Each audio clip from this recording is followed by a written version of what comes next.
আছে? আমরা এখন কাজে চলে যাই। যে কাজগুলো আছে আপনি এই কাজগুলো এখন সলভ পাবেন। ঠিক আছে? আমি এখন কাজগুলো সলভ করাবো। আমি এগুলো পাওয়ার পয়েন্টে সিস্টেম করে নিয়েছি আপনাকে বোঝানোর জন্য। আমরা নতুন বই থেকে কিন্তু কাজগুলো এখানে সংগ্রহ করেছি। একটু এখানে ভালোভাবে আপনাকে বোঝার ট্রাই করতে হবে। সেটা হচ্ছে দেখেন যে এই যে কাজ, ৩ টা কাজ আছে। কোন সংখ্যার একক স্থানীয় অঙ্ক যদি ০, ১, ৪, ৫, ৬, ৯ হলেই কি সংখ্যাটি পূর্ণবর্গ সংখ্যা হবে? বলেন তো? যদি হয় তাহলেই কি পূর্ণবর্গ সংখ্যা হবে? আচ্ছা কোন সংখ্যার একক স্থানে যেমন ১১ আমরা একটু আগে দেখলাম ১১। এখন বলেন তো এই সংখ্যার একক স্থানীয় অঙ্কে কি আছে? ১১ আছে না? ১ আছে না? তার মানে ১ হলেই তো এখানে পূর্ণবর্গ সংখ্যা হচ্ছে না। রাইট? ১ হলেই কিন্তু এখানে পূর্ণবর্গ সংখ্যা হচ্ছে না। যেমন ২৬ তাহলে এই সংখ্যার শেষে কি আছে বা একক স্থানীয় অঙ্কে কি আছে বলেন? ৬ আছে। তার মানে ৬ আছে, ৬ থাকলে কি ৩৬ এরও ৬ আছে। তা ৩৬ পূর্ণবর্গ কিন্তু ২৬ তো আর পূর্ণবর্গ নয়। যার কারণে এটা পূর্ণবর্গ হতে পারে না। তাহলে আমি অ্যান্সারটা কিভাবে দিয়েছি একটু লক্ষ্য করেন। অ্যান্সারটা আমি কিভাবে দিয়েছি? যে কোন সংখ্যার একক স্থানীয় অঙ্কে এই যে না। কারণ কোন সংখ্যার একক স্থানীয় অঙ্ক ০, ১, ৪, ৫, ৬, ৯ থাকলে সংখ্যাটি বর্গ সংখ্যা হয় না। পূর্ণবর্গ সংখ্যা হয় না। প্রতিটি অঙ্কের জন্য এর উদাহরণ হচ্ছে যেমন ১০, ২১, ৩৪, ৪৫, ৫৬, ৮৯ প্রতিটি অঙ্ক মানে যে ০ এর জন্য ১০ নেওয়া হয়েছে একটা উদাহরণ দেওয়া হয়েছে। ১ এর জন্য আমি ২১ নিয়েছি। ৪ এর জন্য ৩৪ আপনি এভাবে অসংখ্য উদাহরণ তৈরি করতে পারেন। এগুলো বর্গ সংখ্যা নয়, পূর্ণবর্গ সংখ্যা নয়। এগুলো পূর্ণবর্গ সংখ্যা নয়। Mind it. আমরা ২ নাম্বার প্রশ্নটা একটু যদি দেখি। ২ নাম্বার প্রশ্ন। এই জায়গায়, হ্যাঁ? নিচের সংখ্যাগুলোর কোনগুলো পূর্ণবর্গ সংখ্যা নির্ণয় করো। এখানে একটু নোট করা আছে। যেহেতু পুরাতন বই তো উত্তরগুলো কালেক্ট করেছি আমি বা উত্তরগুলো কালেক্ট করা আছে। এই যে ২০৬২ এরপরে দেখেন ১০৫৭ এই যে ২৩,৪৫৩ এই সংখ্যাগুলো আমি যদি এখান থেকে এইটা, এইটা, এইটা, এইটা ১০৬৮ এই সংখ্যাগুলো আমি কেটে ফেললাম। হ্যাঁ? তাহলে এই সংখ্যাগুলো কেটে ফেললাম কেন? কারণ আমরা শিখেছি একটু আগে যে কোন সংখ্যার শেষে যদি ২ তারপরে হচ্ছে আপনার এই যে এখানে লেখা আছে। কারণ পূর্ণবর্গ সংখ্যার একক স্থানে ২, ৩, ৭ বা ৮ অঙ্কটি থাকে না। আমরা শিখেছি কিন্তু একটু আগে। একটু মনে রাখতে হবে। আপনাকে এই ভিডিওটি বারে, বারে ৩-৪ বার মিনিমাম ৩-৪ বার দেখতে হবে। তাহলে এই ক্লাসটি আপনার মুখস্থ হয়ে যাবে।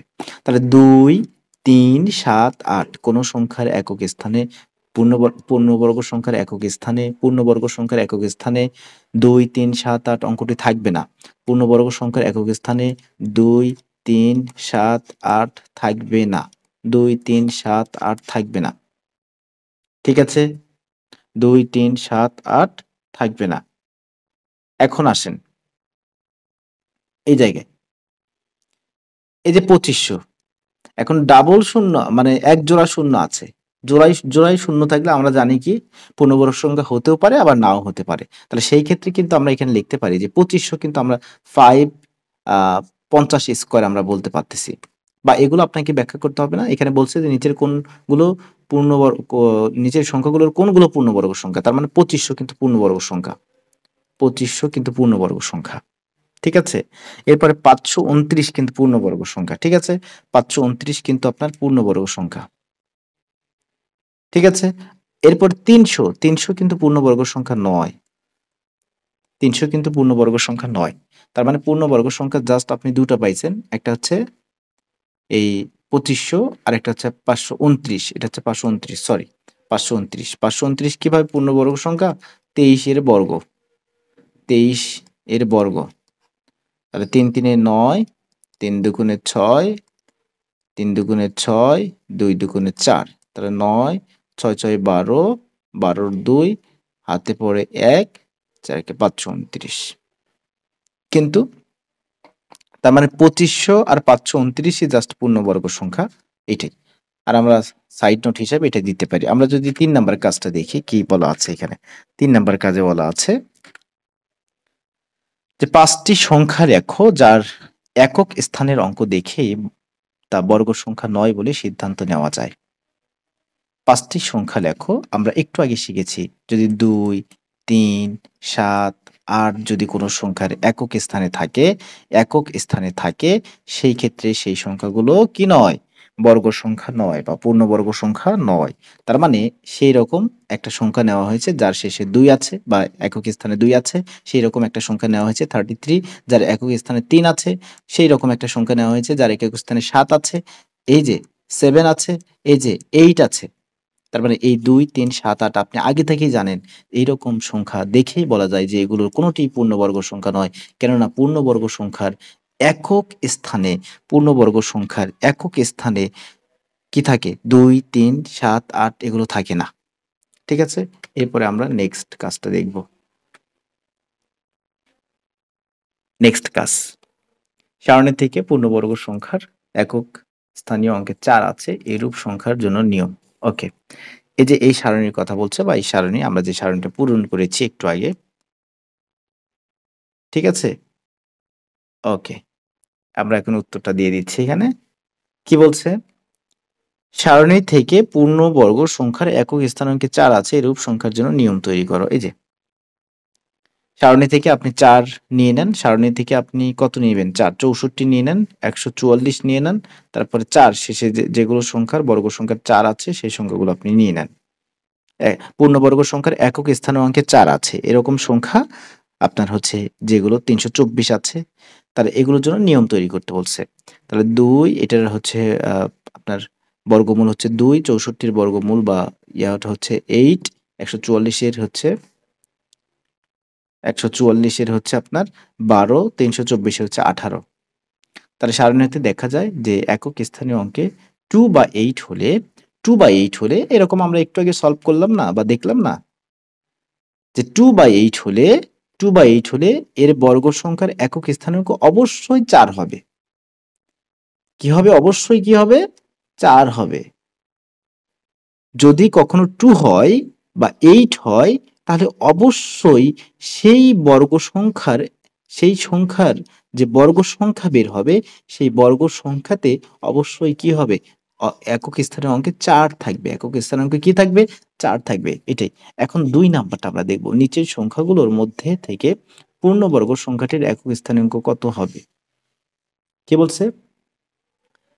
পূর্ণবর্গ সংখ্যাটির একক স্থানীয় অঙ্কটি কত হবে? নিচের সংখ্যাগুলোর মধ্যে থেকে পূর্ণবর্গ সংখ্যার একক স্থানীয় অঙ্কটি কত হবে? আমরা যদি দেখি এর সলিউশনটা। ওকে।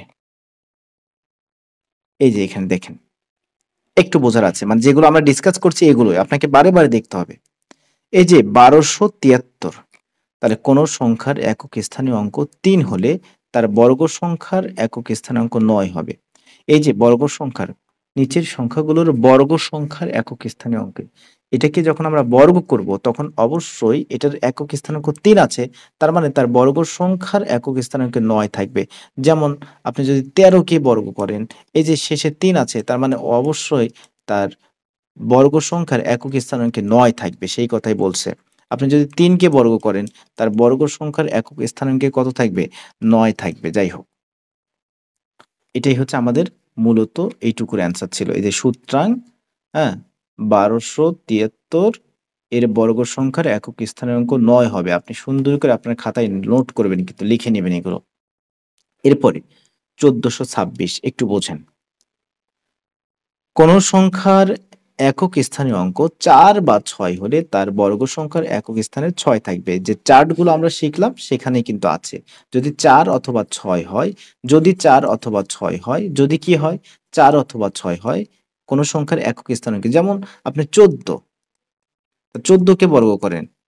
অবশ্যই কি থাকবে স্যার লাস্টে? ১৪ কে বর্গ করলে এই যে ১৪ ইন্টু ১৪ যদি আপনি বর্গ করেন ৪ ৪ ১৬, তার মানে বোঝা যাচ্ছে একক স্থানাঙ্কে ৬ আছে। আপনি যদি এই যে ৬, ৬ কেই আপনি বর্গ করেন বা আপনি ধরেন নরমালি কত নিবেন? ২৬, ২৬ কে যদি আপনি বর্গ করেন, তাহলে দেখেন তো আপনি যখন ২৬ ইন্টু ২৬ করবেন তখন ৬ ৬ ৩৬, তার মানে একক স্থানীয় অঙ্কে অবশ্যই ৬ থাকবে। সেই কথাই বলছে, কোন সংখ্যার একক স্থানের অঙ্কে যদি ৪ অথবা ৬ থাকে সেই ক্ষেত্রে বর্গ সংখ্যার একক স্থানে কি থাকবে? ৬ থাকবে। সেহেতু আমরা যদি প্রথমত এই সংখ্যাটা যদি দেখি ১৪২৬ এবং এই বড় সংখ্যাটা, হ্যাঁ? একক, দশক, শতক, হাজার, অযুত লক্ষ 98,76,474। তার মানে এর শেষে 4 আছে, এর শেষে 6 আছে, বা একক স্থানীয় অঙ্কে 6, একক স্থানীয় অঙ্কে 4। তার মানে এই সংখ্যাগুলোকে যখন আমরা বর্গ করব, তখন বর্গ সংখ্যার একক স্থানীয় অঙ্কে 6 থাকবেই। ওকে, এরপরে দেখেন, এরপরে আমাদের এখানে কিছু, যেমন কোন সংখ্যার একক স্থানীয় অঙ্কে 5 অথবা 0 একবারে হয়ে যাবে এটা। কোন সংখ্যার একক স্থানীয় অঙ্কে 5 হলে তার বর্গ সংখ্যার একক স্থানে 5 হবে। আচ্ছা, যাই হোক। তার মানে কোন সংখ্যার একক স্থানীয় অঙ্কে, যেমন 25, 25 এর যখন বর্গ করবেন একক স্থানে যে অ্যান্সারটা পাবেন 5 হবে। 5 স্কয়ার করলে হবে 25, 15 স্কয়ার করলে হবে আপনার কি 225। তার মানে একক স্থানীয় অঙ্কে সবসময় 5 পাবেন। তার মানে 13,645 এর বর্গ সংখ্যার একক স্থানীয় অঙ্কে 5, অঙ্ক হবে 5। আবার কোন সংখ্যার একক স্থানাঙ্ক 0 হলে তার বর্গ সংখ্যার একক স্থানাঙ্ক 0 হবে। তার মানে 99,580 বর্গ সংখ্যার একক স্থানাঙ্কে কি হবে? 0 হবে। তার মানে আপনি যদি 10 কে বর্গ করেন, তার মানে 100 পাবেন। 20 কে বর্গ করলে আপনি পাবেন 400। তার মানে 30 কে বর্গ করলে আপনি পাবেন 900। তার মানে আপনি বুঝতেছেন যে এই সংখ্যার কোন সংখ্যার শেষে বা একক স্থানে যদি 0 থাকে, সেই ক্ষেত্রে কিন্তু আমরা এটাকে, এই বর্গ সংখ্যাতে অবশ্যই একক স্থানে কি পাবো? 0 পাবো। এই হচ্ছে মোটামুটি এখানে কাজ ছিল। এরপরে নেক্সট কাজ বলছে, কয়েকটি বর্গ সংখ্যার বর্গমূলের তালিকা নির্ণয় করো। এটা আমরা বর্গ সংখ্যার বর্গমূল, তার মানে 4 নিয়েছি তার বর্গমূল 2, 9 নিয়েছি তার বর্গমূল 3, 16 নিয়েছি তার বর্গমূল 4, 25 নিয়েছি তার বর্গমূল 5, ধারাবাহিকভাবে এভাবে 81 নিয়েছি বর্গমূল 9, 100 নিয়েছি বর্গমূল 10, এভাবে 196 নিয়েছি বর্গমূল 14, 169 নিয়েছি বর্গমূল 13, 144 নিয়েছি বর্গমূল 12। এভাবে এই কাজটাকে আমরা সলভ করতে পারি। ঠিক আছে, নেক্সট কাজ বলছে কি, গুণনীয়কের সাহায্যে 1024 এবং 1849 এর বর্গমূল নির্ণয় করো। আমরা এটার ডিটেলস শিখবো আবার, তারপরে আমি এখানে যেহেতু কাজ চলে আসছে, আমরা যেহেতু কাজ সলভ করছি, এটাকে শেষ করে ফেলি। গুণনীয়কের সাহায্যে, যখনই আপনাকে গুণনীয়কের সাহায্যে বলবে, তখন আপনি এই যেভাবে লিখবেন। এখানে কি কত? 1024, তাই না? 1024 মাইন্ডেড। তাহলে এটাকে আপনি ডিভাইডেড করার চেষ্টা করবেন। ষষ্ঠ শ্রেণীতে মনে হয় আপনারা শিখেছেন যে কোনো একটা সংখ্যার যদি শেষে যদি জোড় সংখ্যা থাকে বা শূন্য থাকে, সেটাকে 2 দিয়ে ভাগ করা যায়। এরপরে কোনো সংখ্যার কোনো একটি সংখ্যার সবগুলো অঙ্কের যদি যোগফল 9 হয়, সেই সংখ্যাটাকে 3 দিয়ে ভাগ করা যায়। এই বিষয়গুলো কিন্তু আমাদের আবার রিভিশন করতে হবে, মাইন্ড ইট। ষষ্ঠ শ্রেণীর বই থেকে ওগুলো আমাদেরকে আবার রিভিশন করতে হবে। তবেই এই 1024 কে আমি দেখেই বুঝছি যে লাস্টে একক স্থানে 4 আছে। তার মানে একক স্থানে 4 থাকা মানে এটাকে 2 দিয়ে ভাগ করা যায়। এগুলো বুঝতে হবে। ঠিক আছে? তার মানে এখানে আমরা এটা হচ্ছে 2। প্রথমত 1024 কে 2 দিয়ে ভাগ করব। 1024 কে যদি আপনি 2 দিয়ে ভাগ করেন, তাহলে আপনি পাবেন হচ্ছে 512। তার মানে 1024 কে যখন আপনি 2 দিয়ে ভাগ করবেন, তখন আপনি পাবেন 512। আবার এই 512 কে আপনি দেখেই বোঝা যায় লাস্টে জোড় সংখ্যা আছে, 2 আছে। তার মানে এটাকে 2 দিয়ে ভাগ করা যাবে। তখন এটাকে 2 দিয়ে ভাগ করলে হবে 256। আবার দেখা যাচ্ছে লাস্টে 6 আছে।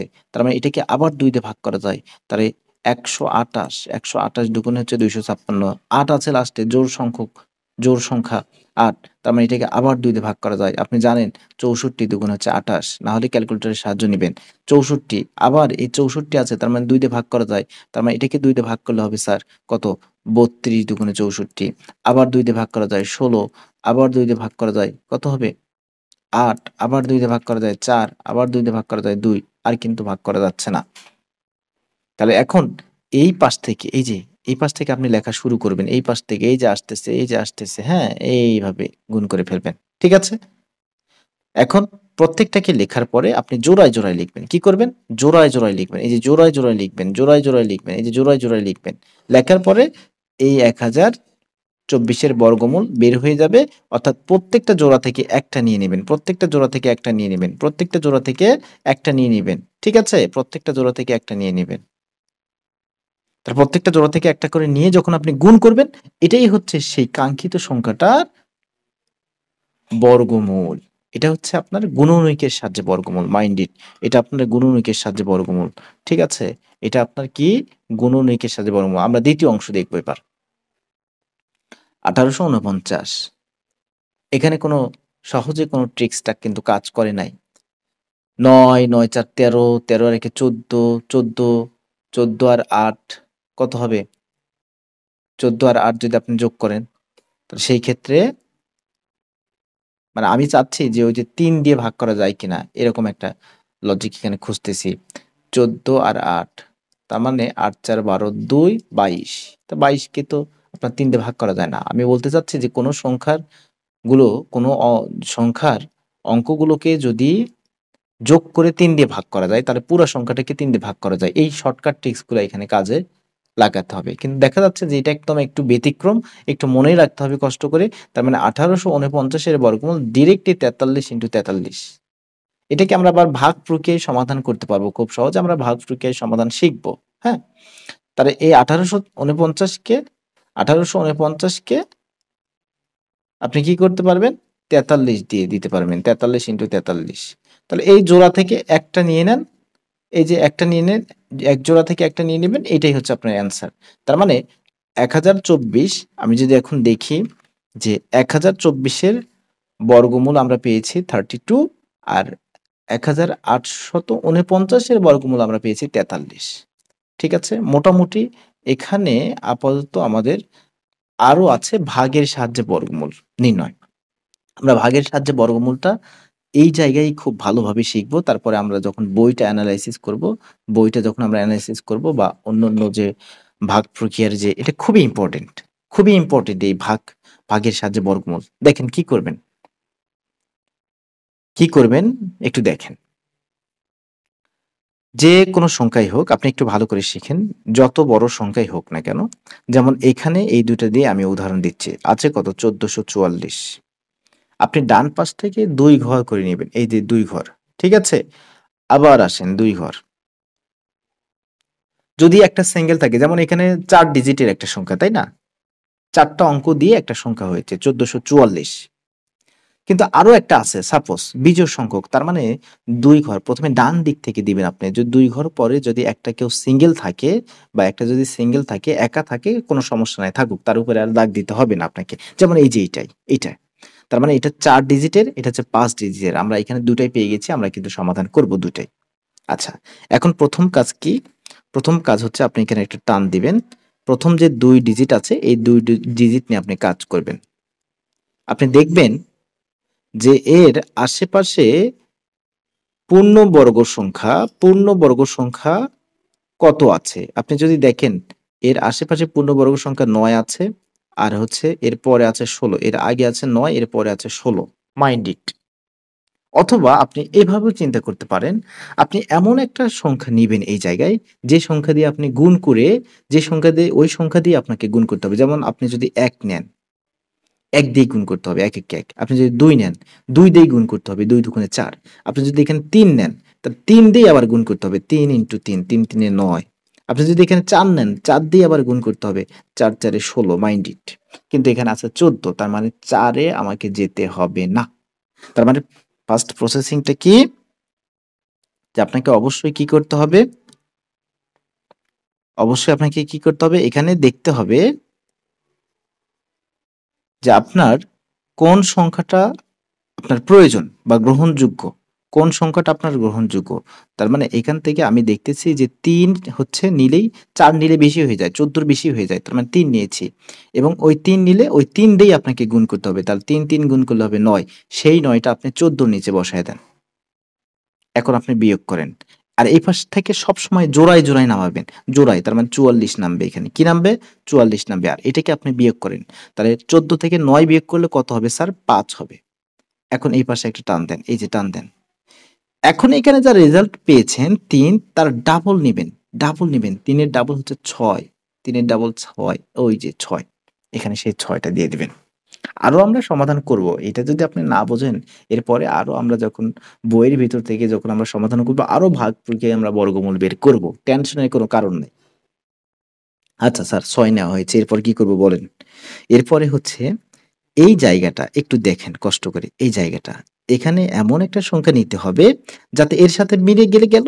যদি মিলে যায় যেমন ৫৪৪ যদি হয়ে যায় কোনো সমস্যা নাই। আর যদি ৫৪৪ না হয় তাহলেও কোনো সমস্যা নাই। এর কাছাকাছি যেমন এখানে ১৪ র চাইতে পূর্ণবর্গ সংখ্যা ৯ ছিল এরকম নিয়ে নিব।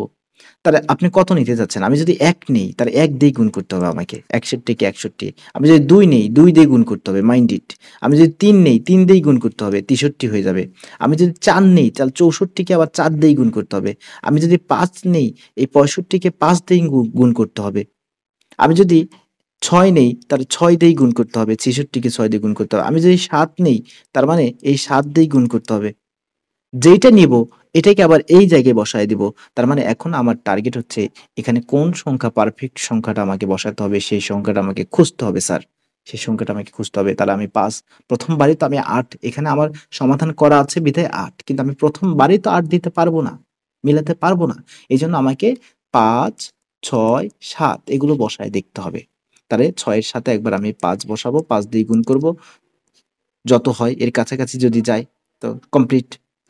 এরপরে অনেক কম হবে। ৫ ৫ ২৫ এর ৫ হাতে পড়ে ২, ৫ ৬ ৩০, ৩০ আর ২ হচ্ছে ৩২ তার মানে ৩২৫ আর কই আছে ৫৪৪ তার মানে আরো ১ বাড়াতে হবে। তার মানে ৬, ৬ দিয়ে গুণ করতে হবে এবার ৬ ৬, ৬ দিয়ে না হলে ৭ দিয়ে গুণ করব ৭ ৭ গুণ করলে যে মিলে যাবে এমন কোনো কথা না। ওর কাছাকাছি গেলেও হবে এই ৫৪৪ এর একটু নিচে বা কাছাকাছি গেলেও কিন্তু হবে। আর যদি মিলে যায় তাহলে তো আর সমস্যাই নাই, তাই না? আচ্ছা তার মানে এরকম সংখ্যা স্যার একটা ৮ নিয়েছে তার মানে ৮ দিয়েই তারা গুণ করেছে। এই যে সংখ্যা নিয়েছেন সেই সংখ্যায় আপনি এই যে ভাগফল যেখানে আছে এখানে বসায় দিবেন, এখানে বসায় দিবেন। ওকে? তার মানে ৮ নিয়েছেন আপনি সেই ৮ টাকে এখানে বসায় দিবেন। তার মানে ৮ দিয়ে গুণ করলে স্যার এটাকে ৫৪৪ হয় তার মানে বিয়োগ করলে এটা হচ্ছে আমাদের 0 তার মানে সংখ্যাটির বর্গমূল হচ্ছে 38। অনেকে বলবে স্যার এটা এখন বোঝান। একইভাবে এটাকেও বোঝান আপনি। তার মানে আপনি দেখেন 10404 ২ ঘরের উপরে টান দেন, তারপরে ২ ঘরের উপরে টান দেন, ১ ঘরের উপরে টান দেওয়ার প্রয়োজন নাই। এখন এই ১ নিয়েই আপনি কাজ করবেন। এই ১ম টা নিয়েই আপনাকে কাজ করতে হবে স্যার। এই ১ম টা নিয়ে আপনাকে কাজ করতে হবে। তাহলে আপনি কত নিবেন? এখানে ০ নিবেন, ০ নেওয়ার তো প্রয়োজন নাই, তাই না? তার মানে আপনি যদি ১ নেন তাহলে ১ দিয়েই গুণ করতে হবে। ১ ১ কে ১। আপনি যদি ২ নেন ২ দিয়েই গুণ করতে হবে। ২ দুগুণে ৪। তা আপনি আছেই ১ তা আপনি ২ কেন নিবেন বা ৪ কেন আনবেন এখানে? ১ ই নিতে হবে আপনার। ১ ১ কে ১। এই যে ১ ১ কে ১। এখন স্যার এই জোড়া নামান। ০৪ নামান ০৪ এই যে ০৪ জোড়া নামান ০৪ এখন কি বলছি? এপাশে ১ এর ডাবল নিতে হবে। এপাশে কি নিতে হবে? ১ এর ডাবল ২ এখন কত নিবেন এর সাথে? যদি আপনি ০ দিয়ে গুণ করেন, যেমন ২ এখানে কত বসাবেন? ০ বসাবেন। তাহলে ০ দিয়ে যদি গুণ করেন, তাহলে ০ ০ হচ্ছে। যদি আপনি ১ দিয়ে গুণ করেন, ২ আছে, ১ দিয়ে যদি গুণ করেন, তাহলে ২১ কে ২১ হয়ে যাচ্ছে। যদি আপনি ২ দিয়ে গুণ করেন, ২ এর সাথে ২ দেন, মানে এখানে তো ২ আছে, তাহলে ২ এর সাথে ২ দেন, তাহলে কত হবে? ৪৪ যদি ২ এর সাথে ৩ দেন তাহলে আরো বেশি হয়ে যাচ্ছে। তার স্যার আছে এখানে জাস্ট 4 কি আছে এখানে? জাস্ট 4 আছে। তার মানে স্যার একই তো নেওয়া যাচ্ছে না। আপনি ১ যদি নেন এখানে, হ্যাঁ? তাহলে একই তো আপনার নেওয়া যাচ্ছে না। কারণ ১ দিয়ে যখন আমরা গুণবো তখন তো ২১ হয়ে যাবে। কিন্তু আপনার আছে তো মাত্র ৪ তাহলে আপনি কত নিবেন স্যার এখানে? ০ নিবেন। কত নিবেন? ০ নিবেন। ঠিক আছে? কত নিবেন? ০ আমি এইটুকু একটু মুছে দেই এখন। তার মানে আমি ফাইনাল পেয়ে গেছি আমি কত নিবো? কত নিবো? ০ নিবো। আচ্ছা ০ নিলে কি হবে? ০ ০ হবে। ০ নিলে কি হবে? ০ ০ হবে।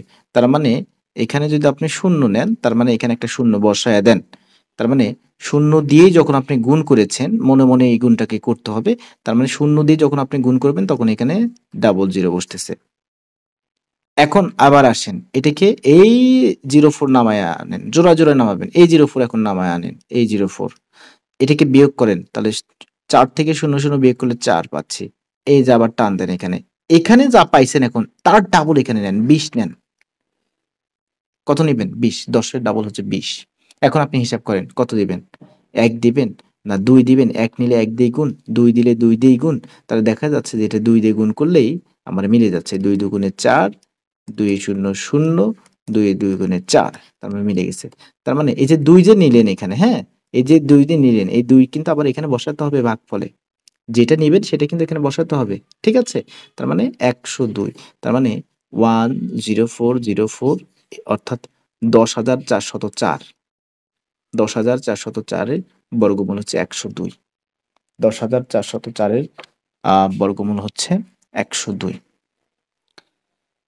এরপরের যে কাজটা সেগুলো হচ্ছে এই যে কিছু বর্গ সংখ্যা এখানে দেওয়া আছে। এই বর্গ সংখ্যাগুলোর একক স্থানীয় অঙ্ক, এই বর্গ সংখ্যাগুলোর বর্গমূল নির্ণয় করব। বর্গমূল নির্ণয় করার পরে আমরা একক স্থানীয় অঙ্ক কোনগুলো সেগুলো বের করব। যেমন উদাহরণস্বরূপ, স্যার এই বিষয়টা আমি বুঝলাম না। তাহলে উদাহরণস্বরূপ আপনাকে বোঝানো যায় যে যেমন আপনি 15 নিয়েছেন। একটু আগে আমরা সমাধান করেছি যে এর যখন আমরা বর্গ করব বা বর্গ সংখ্যা বের হবে, বর্গ সংখ্যা একটু ভালো করে বুঝবেন। বর্গ সংখ্যা যখন বের হবে কত বের হবে? 225। তাহলে এই 15 এর বর্গ সংখ্যা, এখন প্রশ্নটা হচ্ছে এরকম যে 225 এর বর্গমূলের একক স্থানীয় অঙ্কটি বের করতে বলছে। অর্থাৎ এই 529 এর বর্গমূল বের করব, বর্গমূল বের করে দেখব তার একক স্থানীয় অঙ্ক কত। 3925 এর বর্গমূল বের করব, বের করে দেখব যে এর একক স্থানীয় অঙ্ক কত। এভাবেই কিন্তু আমাদেরকে এখন সলভ করতে হবে। তাহলে আমি ফার্স্ট অফ অল এই জিনিসটা আপনাকে বোঝাবো। 529, তার 529 আমি বলেছিলাম যে এই পাশ থেকে, হ্যাঁ, ডান পাশ থেকে আপনাকে 2 ঘর দিতে হবে। এই যে 2 ঘর। যদি একটা থাকে তাহলে একটার উপরে দিয়ে দিবেন, সমস্যা নাই, বা না দিলেও হবে। আচ্ছা, একটার উপরে না দিলেও হবে। যে নিয়মগুলো আছে বলছে যে একটা যদি শেষে এরকম অবশিষ্ট থাকে না দিলেও হবে। তাহলে এই ক্ষেত্রে আমরা যে কাজটা করব, এই 5 আমি বলছিলাম এর কাছাকাছি পূর্ণ সংখ্যা হচ্ছে আপনার 4 অথবা আপনার 9। কিন্তু আমরা এদিকে এত ভাববো না। আমরা দেখব যে কত সাথে কত গুণ করলে 5 এর নিচে থাকবে এটা দেখব। যেমন 1, 1 নিলে 1 দিয়ে গুণ করতে হবে। মনে আছে? 1 1 কে 1 হবে। যেমন 2, তাহলে 2 নিলে 2 দিয়েই গুণ করতে হবে। 2 দুগুণে 4। 3, 3 নিলে 3 দিয়েই গুণ করতে হবে। 3 3 এ 9। ঠিক আছে? তাহলে এই ক্ষেত্রে আমরা দেখছি এখানে 5 আছে, তার মানে আমার 2 নিলেই এখানে যথেষ্ট। তার মানে যদি আমি 2 নেই এখানে, তাহলে 2 দুগুণে আমি 4 নিতে পারবো। এখন এই 29 কে নামায়ে ফেলবো। পুরাটাকে নামায়ে ফেলবো, হ্যাঁ? জোড়াকে নামায়ে ফেলবো। এখন 5 থেকে 4 বিয়োগ করেন, তাহলে সেই ক্ষেত্রে আপনি 1 পাচ্ছেন। এই 2 এর ডাবল এই পাশে নিতে হবে, আপনাকে 4 নিতে হবে। ভালো করে বুঝতে হবে কিন্তু। এর আগেও কিন্তু আমরা কাজে কিন্তু ভাগ প্রক্রিয়ায় ম্যাথ সমাধান করেছি। আমি এইভাবে আরো আছে অনেকগুলো ভাগ প্রক্রিয়ায়, এভাবে আমি বুঝাবো। এক পর্যায়ে গিয়ে আপনি ৪-৫ টা যখন দেখবেন তখন কিন্তু আসলে সিরিয়াসলি কিন্তু বুঝে ফেলবেন। তখন একা, একা আপনি করতে পারবেন। ১ টা বা ২ টা দেখে কিন্তু আপনি বুঝবেন না, হ্যাঁ? আপনাকে মিনিমাম ৫-৬ টা দেখতে হবে এবং বারে, বারে আমি কি বলতেছি এই বিষয়গুলো আপনাকে ফলো করতে হবে। এখন কি করব? এখানে আ যে এই জায়গায় আমি কত বসালে, যত বসাবো তত দিয়েই গুণ করতে হবে। যেমন এখানে যদি আমি ১ নেই, তাহলে ১ দিয়েই গুণ করতে হবে। ৪১ একে ৪১। যদি আমি ২ নেই, তাহলে ২ দিয়েই গুণ করতে হবে, হ্যাঁ? ৪২ দুগুণে যত হয় সেটা আমরা লিখব। ৩ নিলে ৩ দিয়েই গুণ করতে হবে। ৪ নিলে ৪ দিয়েই গুণ করতে হবে। তাহলে এভাবে আমি দেখব। ১২৯ এর কাছাকাছি যদি যায় বা তার নিচে যদি থাকে অথবা যদি মিলে যায় কোনো সমস্যা নেই। তাহলে কি বলা হলো? যে আমি যে সংখ্যাটা নিব সেই সংখ্যা দিয়েই গুণ করব। সেটি আবার এই জায়গায় বসাতে হবে। এই জায়গায় আবার বসাতে হবে। তাহলে এখানে দেখা যাচ্ছে যে ৩ আমরা দিয়েছি। তার মানে ৩ দিয়ে যদি আমরা ফাইনালি এখানে গুণ করি ৩ দিয়ে, তাহলে আসলেই ৩ দিয়ে যখন আপনি গুণ করবেন তখন দেখেন ৩ ৩ এ ৯, ৩ ৪ এ ১২, ১২৯ মিলায় গেছে। এটা ছোট ছিল, কোনো সমস্যা হয় নাই মিলাতে। বড় হলে একটু এদিক-সেদিক করে ক্যালকুলেটর যেহেতু থাকবে, ক্যালকুলেটর দিয়ে একটু গুণ-টুন করে নিতে হবে। আর যে যত বেশি প্র্যাকটিস করবে সে তত এগুলো সহজেই ধরতে পারবে যে এর কাছাকাছি কত হবে বা কত নিলে এটা মিলে যাবে। তাহলে এখন এই জায়গায় আপনি ৩ নিয়েছেন। তাহলে ৩ নিলে আপনার কি হয়েছে? ১২৯ হয়েছে। সেই ৩ যে ৩ আপনি নিয়েছেন সেই ৩ টা এখানে দেন। এখন নিচে ১২৯ লিখে ফেলেন। আর কিছুই অবশিষ্ট নাই, 0। তার মানে এখানে আমাদের যে বর্গ মূল যে বের হলো এটা হচ্ছে ২৩। এই যে বাংলা কথাটা আমরা এই প্রসেসে লিখে ফেলবো। তার মানে ৫২৯ এর বর্গমূল সংখ্যার একক স্থানীয় অঙ্ক হচ্ছে ৩। এরপর আমরা নেক্সট যেটা আছে এটাকে একটু ফলো করব। নেক্সট একইভাবে এখানে আছে কত? ৩৯.২৫। তার এই যে ২ ঘর, এই যে ২ ঘর, ঠিক আছে? তাহলে এখন ৩৯ এর কাছাকাছি যখন যদি আপনি ৫ নেন, তার পাঁচে, পাঁচে ২৫ হবে। যদি ৬ নেন, ৬, ৬ ৩৬ তার মানে ৭ নিলে ৪৯ হয়ে যাবে। তাহলে ৩৯ এর বেশি। তাহলে আমাদের ৬ ই যথেষ্ট। এখন এই ২৫ কে আপনি নামায় ফেলেন, নরমালি নামায় ফেলবেন। পরে গিয়ে পয়েন্ট এখানে কাজ করব আমরা। আর এখানে কত? ৯ থেকে যদি আমরা ৬ বিয়োগ করি তাহলে আমরা পাচ্ছি ৩, ৩২৫। এখন ৬ এর ডাবল কত বলেন তো? ৬ এর ডাবল এই পাশে লেখেন ১২। এখন এই কত নিলে ১ যদি নেন আপনি তাহলে ১২১ ওকে ১২১। যদি ২ নেন তাহলে ১২১ দুগুণে ২৪৪। হ্যাঁ? ওই যেটা নিবেন সেটা দিয়ে গুণ করতে হবে। আমি বারে, বারে এক কথা বলছি। যা নিবেন সেটা দিয়ে আপনাকে গুণ করতে হবে। তাহলে এখানে কত নিয়েছে? ২ নিয়েছে। ৩ নিলে কিন্তু বেশি হয়ে যাবে। ৩২৫ এর বেশি হয়ে যাবে ৩। আচ্ছা ৩ দেখি ৩ যদি নিয়ে আমরা দেখি ৩ দিয়ে নিলে কত হবে? ৩ ৩ এ ৯, ৩ দুগুণে ৬, ৩ একে ৩। তাহলে ৩৬৯ হয়ে গেছে। কিন্তু আছে হচ্ছে ৩২৫। যার কারণে আমাদের ৩ এ যাওয়ার প্রয়োজন নেই। তাহলে আমরা কি করব? ২ নিব ফাইনালি। ঠিক আছে? তার মানে এই যে ২ যে নিলাম, এই ২ এখানে বসাতে হবে। এখন তাহলে সেই ক্ষেত্রে আমরা কত পাচ্ছি? ২ দিয়ে যখন গুণ করব ২ দুগুণে ৪, ২ দুগুণে ৪, ২ একে ২। এই হচ্ছে ১৪৪। আর যদি আমরা এখানে এখন বিয়োগ করি, এই পাশে তো আর কিছু নাই, তাই না? এখন আমরা বিয়োগ করব। ৫ থেকে ৪ বিয়োগ করেন ১, ২ থেকে যখন আপনি ৪ বিয়োগ করবেন বা এটা ১২ থেকে ৪ বিয়োগ করতে হবে, সেই ক্ষেত্রে হবে ৮। তার মানে ৩২৫ থেকে ২৪৪ কে আমরা বিয়োগ করব। বিয়োগ করলে আমরা ৮১ পাবো। কিন্তু দেখা যাচ্ছে এখন চলে আসেন এই জায়গায়, এই যে ৮১, ওকে? এই যে ৮১, ৮১ এর এখানে আবার টান দেন এভাবে। এখন এই যে ৬২ র ডাবল এখানে নামাতে হবে। ৬২ র ডাবল কত স্যার? তাহলে ৬২ র ডাবল হচ্ছে ২ দুগুণে ৪, ৬ দুগুণে ১২, ১২৪। তাহলে যেহেতু ১২৪ আর এখানে ৮১, তার মানে অনেক ছোট। যদি আমি 0 দিয়ে গুণ করি সেই ক্ষেত্রেই সম্ভব। মানে 0 দিয়ে যদি আমি এখানে 0 নেই তাহলে 0 দিয়ে কিন্তু গুণ করে তো কোনো লাভ হবে না। ১ যদি নেই স্যার, ১ যদি নেই তাহলে ১ দিয়ে গুণ করতে হবে। তাহলে ১ দিয়ে গুণ করলে ১ দিয়ে গুণ করলেও তো আপনার ১২৪১ হবে।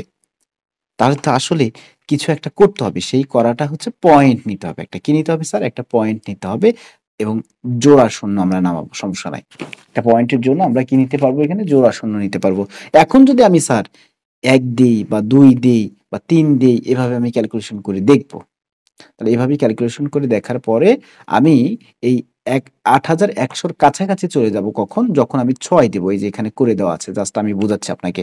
যখন ৬ দিব তখন আমরা ওই ৬ দিয়েই গুণ করব। তাহলে ৬ দিয়েই গুণ করলে আমরা পাবো কোনটাকে গুণ করব? এই যে ১২৪৬ যখন আপনি ৬ নিয়েছেন ১২৪ এর পাশাপাশি যখন ৬ নিয়েছেন, একক স্থানীয় অঙ্কে ৬ নিয়েছেন, ওই ৬ দিয়ে গুণ করতে হবে। তাহলে গুণ করলে আমরা পাবো কি?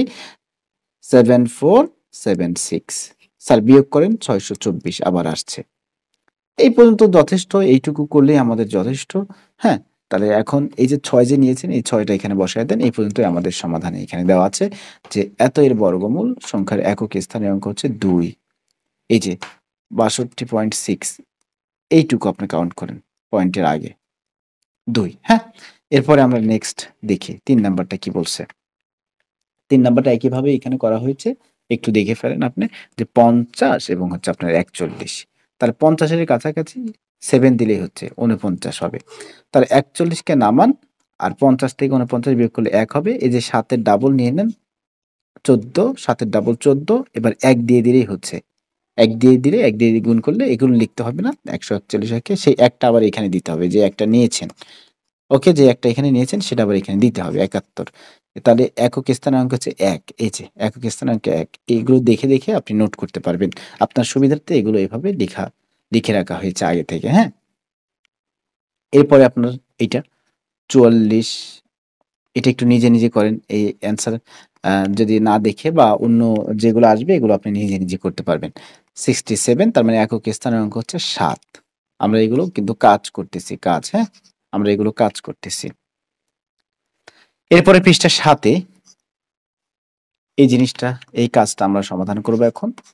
তো এখানে যে বিষয়টা আপনার মনে রাখতে হবে, এগুলো আমরা কিন্তু এখনো পড়ি নাই। এই যে জিনিসগুলো এখনো পড়ি নাই, হ্যাঁ? এখানে এই যে একটা সংখ্যা দেখে আপনি বুঝতে পারবেন তার বর্গমূল কত অঙ্ক বিশিষ্ট।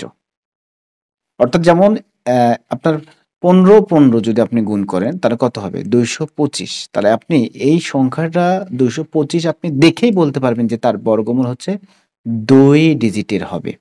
২ অঙ্ক বিশিষ্ট হবে। সেটা কিভাবে বের করবেন স্যার? এই যে আমি যদি আপনাকে এই ছোটটা দেখেই বুঝাই, যেমন ২২৫ এটা আমাদের বইয়ে লেখা আছে। আপনি যে কাজটা করবেন ডান পাশ থেকে, হ্যাঁ? ডান পাশ থেকে ১ ঘর পর আপনি একটা করে ফোঁটা দিবেন। এই যে একটা ফোঁটা। এই যে ১ ঘর পর আপনি ফোঁটা দিবেন। এই পাশ থেকে শুরু করবেন। তার মানে এই যে ২২৫ এর উপর কয় ফোঁটা পড়ছে স্যার? ২ ফোঁটা পড়ছে। তার মানে এর বর্গমূল যেমন ১৫ এই হচ্ছে ২ অঙ্ক বিশিষ্ট হবে। ঠিক আছে? এভাবে আপনি যদি 3136 দেখেন, এখানে আমি বুঝিয়ে দেই 3136 এই পাশ থেকে শুরু করেন। ১ ফোঁটা দেন, ১ ঘর পর আরেক ফোঁটা দেন। তার মানে এখানে স্যার কয় ফোঁটা পড়েছে? ২ ফোঁটা, হ্যাঁ? তাহলে ২ ফোঁটা স্যার। তাহলে এই ২ ফোঁটা মানে হচ্ছে এই ৩১৩৬ এর বর্গমূল হচ্ছে ২ অঙ্ক বিশিষ্ট স্যার। ২ অঙ্ক বিশিষ্ট। এরপরে এখানে আসেন। এই যে এইটাতে। কি আছে স্যার? এইটা যদি আপনি দেখেন 1, 2, 4 এই যে ১ ফোঁটা ১ ঘর পর দিলে আর ১ ফোঁটা পড়ে গেল, ১ ঘর পর দিলে আরো ১ ফোঁটা পড়ে গেল, আর ১ ঘর পর দিলে ১ ঘর পর দিতে হবে। তার মানে ফোঁটা কয়টা স্যার? ১, ২, ৩, ৪। তার মানে এই পুরা সংখ্যাটাকে যখন আমরা স্যার বর্গমূল করব তখন ৪ আ মা অঙ্ক বিশিষ্ট হবে এর বর্গমূলটা। ৪ অঙ্ক বিশিষ্ট হবে এর বর্গমূল। তার মানে এটা এখন নিজেই বলেন 52900 এই যে ১ম ঘর ফোঁটা দেন, ঠিক আছে? এরপরে আরেক ঘর পরে দেন, তারপরে আরেক ঘর পর ৩ ফোঁটা। তার মানে ৩ অঙ্ক বিশিষ্ট। এই যে এখানে লেখা আছে ৩ অঙ্ক বিশিষ্ট, হ্যাঁ? এই হচ্ছে আমাদের হোমওয়ার্ক কাজগুলো ছিল। আমরা এর পরের ভিডিওতে অবশ্যই আমরা অনুশীলনীর ম্যাথগুলো ধারাবাহিক করব। হ্যাঁ? এভাবে আমরা ধারাবাহিকভাবে প্লেলিস্ট আকারে সুন্দরভাবে প্রত্যেকটা ম্যাথের সলিউশন, প্রত্যেকটা পেজের প্রত্যেকটা কাজ যেগুলো আছে আমরা সমাধান করব। দেখা হচ্ছে নেক্সট ভিডিওতে অন্য কোনো ম্যাথ নিয়ে। ভালো থাকবেন। আসসালামু আলাইকুম ওয়া রাহমাতুল্লাহ।